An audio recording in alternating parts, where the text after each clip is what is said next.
Welcome back to the Florida CME Group here in Chicago. Friday, September 30th. I'm Killer. Let's get into the zone, folks, the CMZ zone. Here we are, last day of the quarter. A lot of moving parts, and we're seeing this continued emotional trade. We're seeing the volatility in the equity market. Yesterday was sensational, very thin market, but we saw that move in the equities. You know, the Dow was moving 200 points. The S&P was moving 40 handles from that 1168 all the way down to that 1133.50. Bounced back up the end day to 1152. And I've talked about this 1152 killer level. Came to fruition yesterday, bounced off that 1135 killer magnet. Some great levels here I've been tweeting. Hopefully you've been on board, and if you don't, you gotta start following me at the Killer.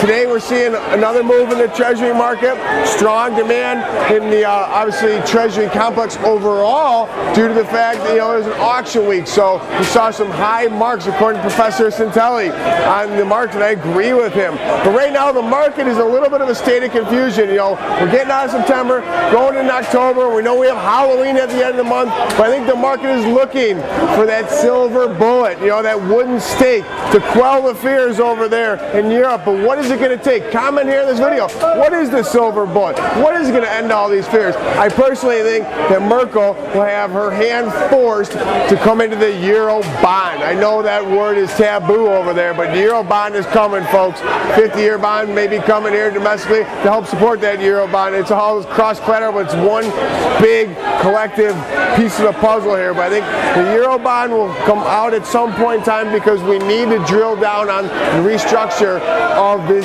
debt, this PIGS, all these different haircuts we're going to see. Is it going to be a 10%, 20%? But the template will be with Greece. What percentage of a haircut will this debt actually get for us to move forward? Because clearly they're not going to hit their budget over there. And I know Greece is small, but it's going to act as a very good template for us. So I think the rest of the day we're going to have continued volatility. October's going to be up for grabs as well. We just need to work through this, and the markets can quell the fears. But I think 1102, the S&P is coming as a test, and at 1.67, that 10-year note yield, that 1945 low yield I have spoken to, they're going to come and grab that in a ferocious way. So be aware of that, be nimble, be quick, and for the rest of the day you have to be the hammer, not the nail.